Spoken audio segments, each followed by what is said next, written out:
And then there's this, a theme that Chuck Berry wrote about a lot, one way or the other, and I think better than anyone ever before or since. High school angst. Up in the morning and off to school. Teachers teaching the golden rule. American history and practical math. Studying hard, hoping to pass. Working your fingers right down to the bone. The guy behind you won't leave you alone. Ring, ring goes the bell. Cooking lunch you're ready to sell. Lucky if you can find a seat. Fortunate if you have time to eat. Back in the classroom, open your books. Bet the teacher don't know how mean she looks. And then, of course, there's these songs that he wrote strictly for teenagers. Absolutely, positively guaranteed to totally alienate everybody over the age of 30. Let me hear some of that rock and roll music. Any old way you choose it. It's got a backbeat, you can't lose it.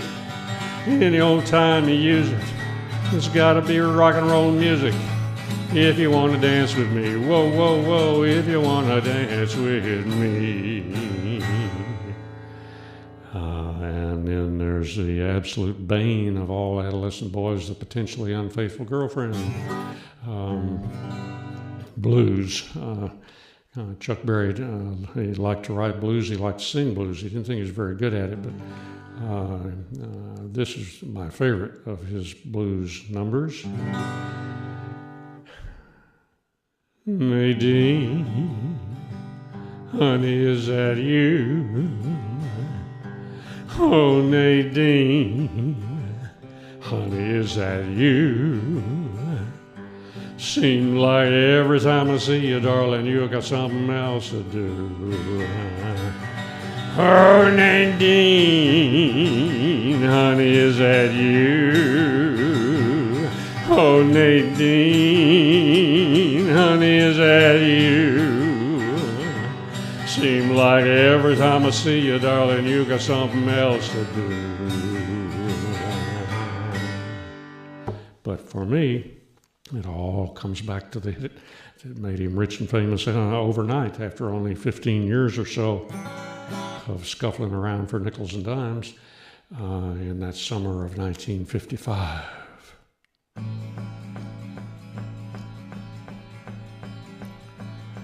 Maybelline, why can't you be true? Oh, Maybelline, why can't you be true? You done started back doing the things you used to do. 'Cause I was motivating over the hill, I saw Maybelline in a Coupe de Ville. Cadillac rolling on the open road, but nothing outrun my V8 Ford. Cadillac doing about 95, bumper to bumper, rolling side to side. Maybelline, why can't you be true? Oh, Maybelline, why can't you be true? You done started back doing the things you used to do. Cadillac pulled up to 104. My Ford got hot and wouldn't do no more. Soon cloudy and it started to rain. I tooted my horn for the passing lane. Rainwater blowing all under my hood, and I knew that I was doing my motor good. Maybelline, why can't you be true? Oh, Maybelline, why can't you be true? You done started back doing the things you used to do. Motor cooled down, heat went down. That's when I heard that highway sound. Cadillac sitting like a ton of lead, 110, a half a mile ahead. Cadillac looking like a sitting still, and I caught Maybelline at the top of the hill. Maybelline, why can't you be true?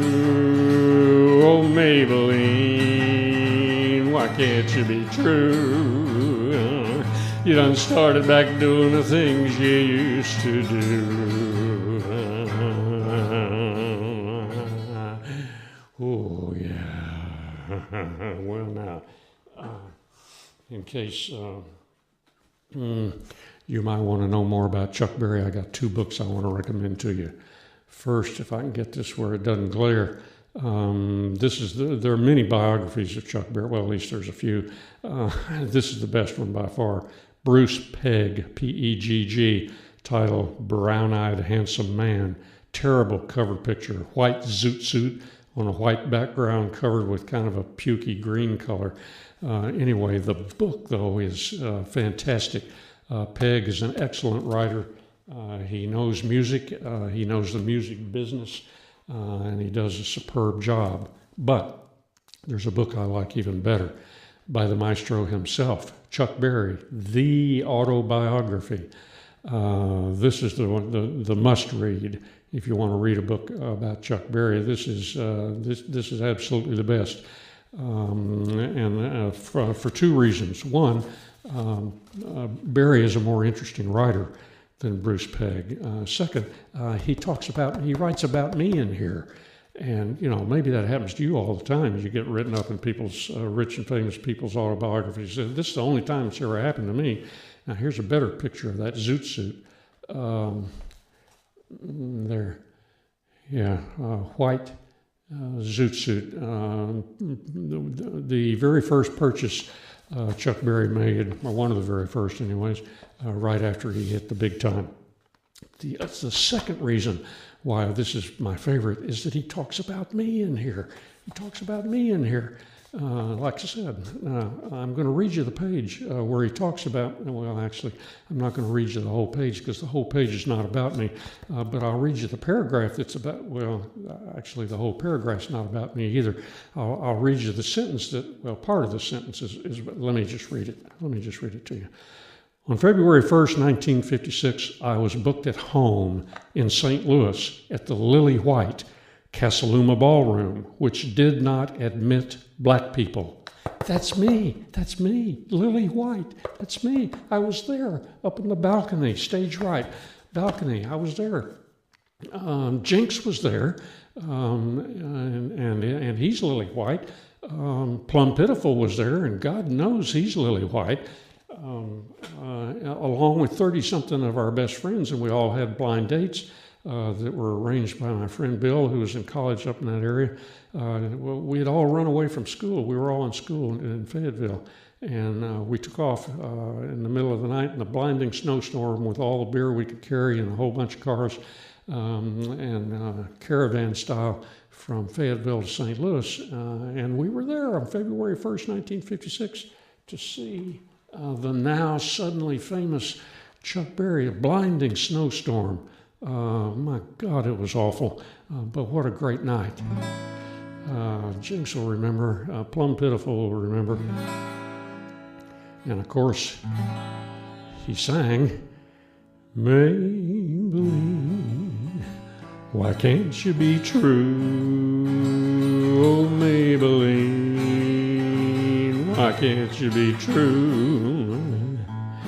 You done started back doing the things you used to do.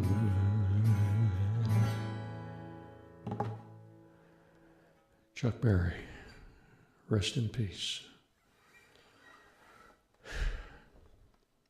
So long.